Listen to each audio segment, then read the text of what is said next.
اللہ تبارک و تعالی نے اس دنیا میں انسان کو اتارا تو سب سے پہلا انسان ہی نبی بھی تھا اور عالم بھی تھا، تہذیب، تمدن، ہدایت، رہنمائی، نمونہ، اس سب کا پیکر بھی تھا، اور ان ہدایتوں کے ساتھ ہی رب نے اس کائنات میں وجود بخشا۔ جیسا کہ سائنس کہتی ہے وہ بالکل جھوٹ ہے کہ انسان جاہلیت میں پیدا ہوا، پھر اس کے بعد کیا ہے جانوروں کی طرح رہنے لگا، پھر اس کے بعد کیا ہے پہننا سیکھا، پکا کے کھانا سیکھا، دھیرے دھیرے اس کی سوچ بڑھتی گئی یہاں تک کہ وہ ایک رب کو پہچانا، ورنہ تو کیا تھا، اصل تو ان کے اندر شرک ہی تھا۔ لیکن قرآن سے ہم پوچھتے ہیں تو قرآن ہمیں بالکل اس کے خلاف بتلاتا ہے۔ وَإِذْ قَالَ رَبُّكَ لِلْمَلَائِكَةِ إِنِّي جَاعِلٌ فِي الْأَرْضِ خَلِيفَةً، یاد کرو وہ موقع جب تمہارے رب نے ملائکہ سے کہا تھا کہ میں زمین میں خلیفہ بنانے والا ہوں۔ اب یہ خلیفہ کیسے بنا؟ تو اللہ تبارک و تعالی نے کئی ادوار میں تقسیم کیا ہے۔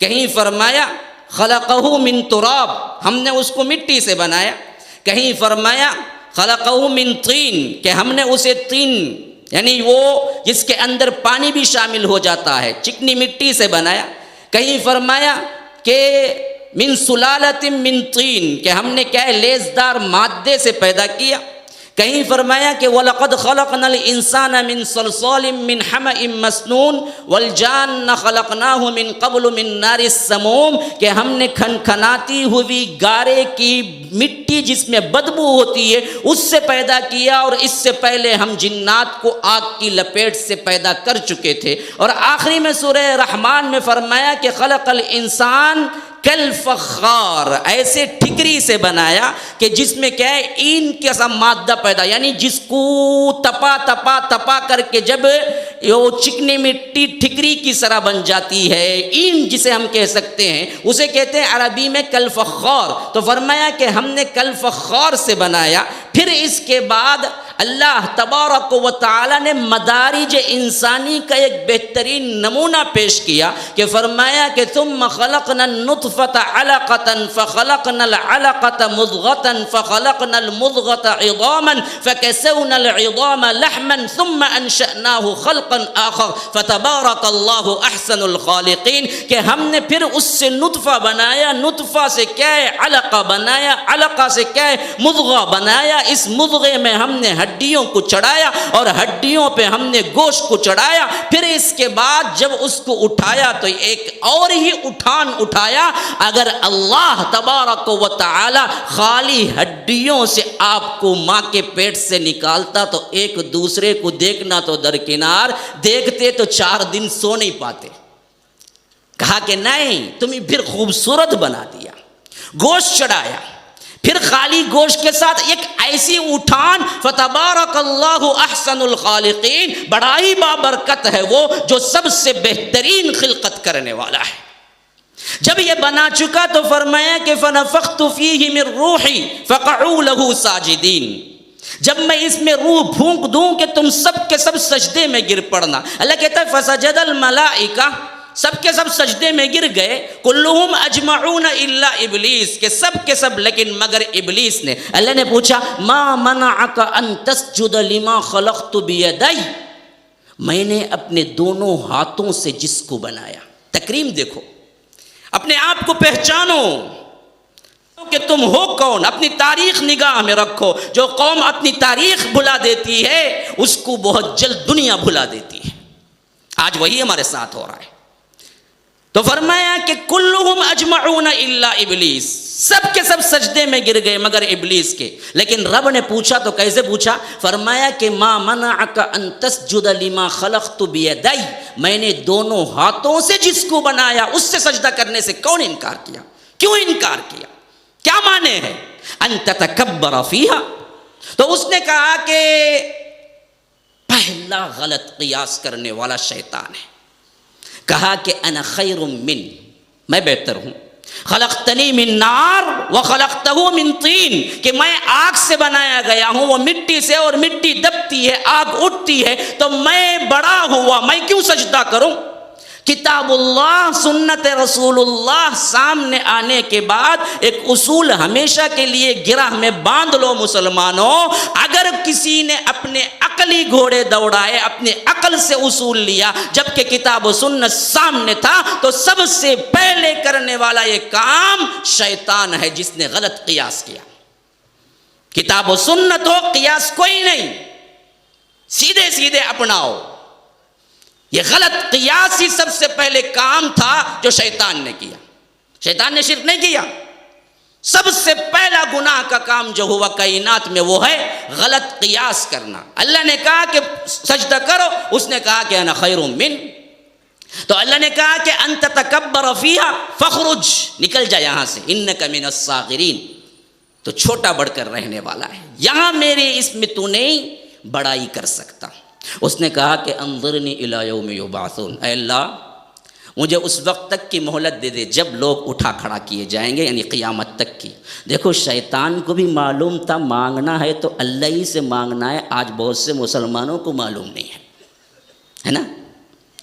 شیطان کو بھی معلوم تھا مانگنا ہوگا تو اللہ سے ہی مانگنا ہوگا۔ آج بہت سے مسلمان کبھی بنڈے کے سامنے، کبھی جھنڈے کے سامنے، کبھی ولی کے سامنے، کبھی بزرگ کے سامنے، کبھی درگاہ کے سامنے، کبھی فلاں کے سامنے، وزیر کے سامنے، اس کے سامنے وہ مانگتے ہیں جو کہ شیطان بھی جانتا تھا مانگنے کی بات آئی تو صرف رب سے مانگنا ہے تبھی کامیاب ہو سکتا ہے۔ اللہ نے کہا کہ انک من المنظرین، جا میں نے تجھے دے دی مہلت، الی یوم الوقت المعلوم، جس کا وقت مجھے معلوم ہے، تجھے بھی نہیں معلوم ہے، کسی کو نہیں معلوم ہے۔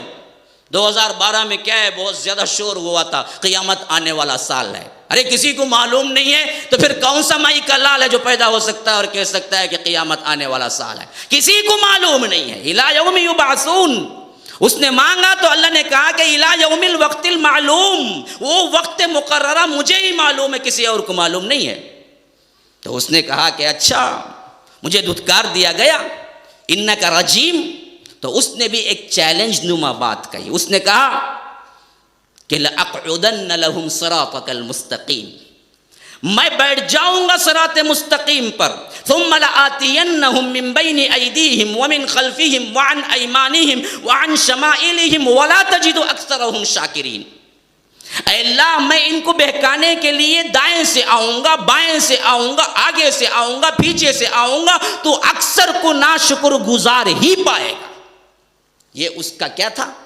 ابھی دنیا میں آنے کا واقعہ رونما نہیں ہوا، اس نے چیلنج کر دیا، اس انسان کو بہکانے کے لیے میں صراط مستقیم پہ بیٹھوں گا اور میں ہر طرف سے بہکاؤں گا، اور تو اکثروں کو ناشکرہ ہی پائے گا۔ آج ہم کیا کر رہے ہیں جی؟ وہی کام کر رہے ہیں، اسی کے چیلنج کو پورا کر رہے ہیں۔ اسی وجہ سے رب نے کہا کہ وَلَقَدْ صَدَّقَ عَلَيْهِمْ إِبْلِيسُ ظَنَّ، کہ ابلیس کا جو گمان تھا وہ تم نے سچ کر دکھایا۔ اس کا گمان یہی تھا کہ اکثر ناشکرے ہی ہوں گے، ناشکرے ہی ہو رہے ہیں ہم۔ ہاں سمجھو اپنے آپ کو، اپنے دشمن کو سمجھو۔ ان الشیطان لکم عدو فاتخذوہ عدوا، شیطان تمہارا دشمن ہے، اسے ہمیشہ دشمن ہی سمجھو، کبھی کسی مرحلے میں وہ دوست نہیں بن سکتا تمہارا، کیونکہ یہ وہ ہے جو اندھی دشمنی کیا ہے ہمارے سے، ورنہ تو ہمارا اور اس کا کوئی معاملہ تھا ہی نہیں۔ حسد اندھا ہوتا ہے اور ہم آنے سے پہلے ہی وہ دشمنی میں پڑ چکا تھا۔ ہاں تو اس واسطے وہ کبھی تمہارا دوست نہیں بن سکتا، اس کو ذہنوں میں بٹھا لو۔ تو اللہ تبارک و تعالی نے بھی ایک شرط لگائی، فرمایا کہ الا عبادک منہم المخلصین، لیکن میرے مخصوص جو بندے ہوں گے، مخلص جو بندے ہوں گے، ان پر تیرا داؤ نہیں چلے گا، جسے چاہے جو گمراہ کر لے۔ لیکن یہ بھی یاد رکھ لَأَمْلَأَنَّ جَهَنَّمَ مِنَ الْجِنَّةِ وَالنَّاسِ أَجْمَعِينَ، کہ ہم تجھ سمیت جو تیری پیروی کرے گا ان سب کو ہم جہنم میں ڈال کے جہنم کو بھر دیں گے۔ پھر کیا ہوا؟ پھر اللہ تبارک و تعالی نے کہا کہ یا آدم اسکن انت وزوجک الجنہ، تم اور تمہاری بیوی جنت میں رہو، فکلا منہا رغدا، جو چاہے کھاؤ پیو، لیکن ایک شرط ہے ولا تقربا هذه الشجرہ، اس درخت کے قریب نہ جانا، فتکون من الظالمین، ورنہ تم ظالموں میں شمار ہو جاؤ گے۔ تو رب کہتا ہے فوسوس الیہ الشیطان قال یا آدم، شیطان نے وسوسہ ڈالا آ کے بعد میں، کیا وسوسہ ڈالا پتہ ہے؟ هل ادلک علی شجرۃ الخلد وملک لا یبلی، میں تمہیں اس درخت کا پتہ نہ بتلا دوں جس کے کھانے سے تمہیں ہمیشگی کی زندگی اور بادشاہت مل سکتی ہے۔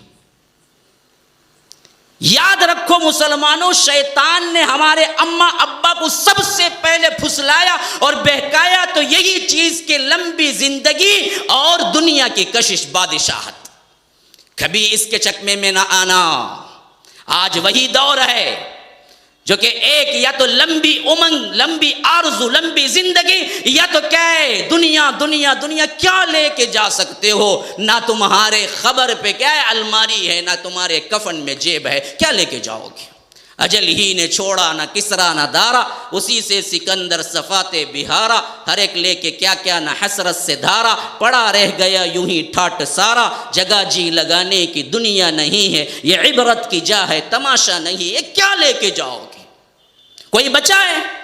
اگر کوئی بچتا تو محمد الرسول اللہ صلی اللہ علیہ وسلم ہمیشگی کی زندگی پا لیتے۔ وما جعلنا لبشر من قبلک الخلد افإن مت فهم الخالدون، ہم نے کسی بشر کو نہیں دی زندگی۔ یہی پہلی چیز تھی جو حضرت آدم کو بہکانے میں اس نے استعمال کیا۔ هل ادلک علی شجرۃ الخلد وملک لا یبلی، تو ہوا کیا؟ فاکلا منها، دونوں نے کھا لیا۔ فبدت لہما سوآتہما وطفقا یخصفان علیہما من ورق الجنہ، کھاتے ہی ریئیکشن کیا ہوا کہ ان کے نور کے جو سطر تھے، جو کپڑے تھے، جو سطر کو ڈھانپے ہوئے تھے، وہ کھل گئے اور اس درخت کے پتوں سے اپنے سطر کو ڈھانپنے لگے۔ اللہ کی قسم، اللہ کی قسم، اللہ کی قسم سے بارہ کھا کے کہتا ہوں، سب سے پہلے گناہ کے پاداش میں کیا ہوا؟ بے حیائی ہوئی، سطر اتر گئے۔ آج پوری دنیا اسی شیطانی مکر و فریب کے اندر ہے کہ ان کے لباس کو کم کرو، سطر اتارو۔ ہاں، ننگا ناچ بھی ایک فن بن جائے، زنا بھی ایک فن بن جائے۔ ہاں دیکھو کیسے عجیب، جتنی ترقی ہوتی ہے ہمارے نوجوان کی، پینٹ پہنا، شرٹ پہنا، بیلٹ لگایا، پھر ڈال کے کیا ہے کمر کس لیا ٹائی بول کے، پھر اوپر سے کیا ہے ساکس چڑھا لیا، پھر جوتے پہن لیا، پاؤں بھی چھپا، پنڈلی بھی چھپی، پورا بدن بھی چھپا، اور کچھ چھپانا ہے تو ہیٹ بھی پہن لیا اوپر سے، جسے کیا ہے ناف سے لے کر گھٹنے تک کیا ہے سطر ہے، انہیں پورا اندر سے لے کو اوپر تک گرمی میں بھی پہن لیتا۔ جس کا پورا سطر ہے انہیں آدھی پنڈلی تو بہت دور کی بات، گھٹنے بھی دکھنے لگتے۔ انہیں کیا کہتے کتا کم کری اتنا فیشنیبل کہتے، مرد کتا ڈھانپا اتنا فیشنیبل۔ واہ کیا طریقہ ہے جی۔ تو پھر کیا ہوا یہ دیکھو، جب یہ سطر گرے اور سطر وہاں کا جو درخت کا پتا تھا وہ بنے، تو رب نے پکارا، وَنَادَاهُمَا رَبُّهُمَا أَلَمْ أَنْهَكُمَا عَنْ تِلْكُمَا الشَّجَرَةِ وَأَقُلْ لَكُمَا إِنَّ الشَّيْطَانَ لَكُمَا عَدُوٌّ مُّبِينٌ۔ اے آدم، میں نے نہیں بتایا تھا تمہیں پہلے ہی کہ اس درخت کے قریب نہ جانا، اور شیطان تمہارا کھلا ہوا دشمن ہے۔ اب آپ ہی دیکھو جی، بڑے ٹھنڈے دل سے غور کرو، قرآن کا ایک ایک لفظ کیا ہے، اصل میں اگر ہم غور کریں گے تو ہمارے دلوں کی بہار بن جائے گا۔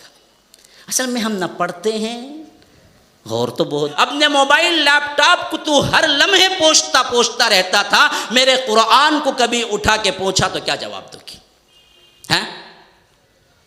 50 سال ہو گئے، 60 سال ہو گئے، پڑھنا نہیں آتا۔ دنیا جہاں کا نیوز پیپر پڑھتا، صبح اٹھ کو بیٹھتا نا 10 گھنٹے تک پڑھتا، ایک ایک سطر پڑھتا، بڈھا ریٹائرڈ ہوگا بعد کام کیا اسے خالی پڑھنا۔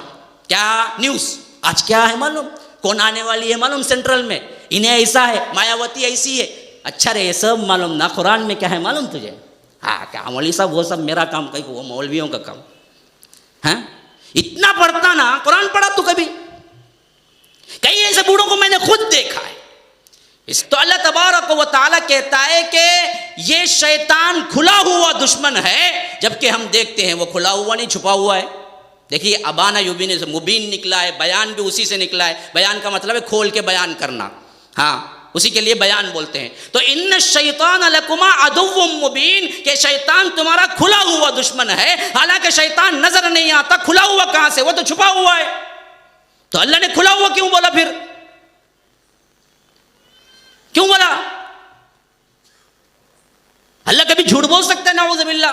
یاد رکھو اللہ تبارک و تعالی نے شیطان کے جو کچھ مکر و فریب ہیں، جو کچھ کام ہیں، اتنے وضاحت کے ساتھ کھول کے قرآن اور حدیث میں بیان کر دیے. وہ چھپ کے بھی تمہارے لیے کھلا ہوا ہے اگر تم جان لو. کبھی بہکنا نہیں، یاد رکھو. تو پھر اس کے بعد کیا ہوا؟ توبہ کرنے لگے. قالا، دونوں نے، ایک نے نہیں. اسلام نے عورت کو عزت دی جو کسی مذہب نہ دے سکا. یہودیوں نے کہا برائی کا سب سے بڑا محور بلکہ حضرت آدم کو وہ پھل کھلانے میں سب سے بڑا ہاتھ ہی حوا کا تھا. نعوذ باللہ. اسی وجہ سے اللہ نے انہیں درد ذہ دیا تھا. زچکی کا جو درد عورتوں کو ہے، حیض کی جو تکلیف عورتوں کو ہے، یہ اسی وجہ سے کہ آدم کو انہوں نے پھسلا کے کھلوایا. شیطان زیادہ نہیں، آدم اور حوا میں حوا زیادہ کیا ہے، برائی کی طرف اکسانے لگے. نعوذ باللہ. اور یہودیوں نے، عیسائیوں نے تو یہاں تک کہہ دیا کہ اگر اللہ کا قرب تلاش کرنا ہے تو عورت کے قریب بھی مت جاؤ جب تک راہب نہیں بنتا، راہبہ نہیں بنتی، جب تک سب کچھ ازدواجی زندگی کیا شادی تک نہیں کرنے کا وعدہ کرتا، وہی اللہ تبارک و تعالیٰ کی طرف قریب ہو سکتا ہے. یہ عیسائیوں کا تھا.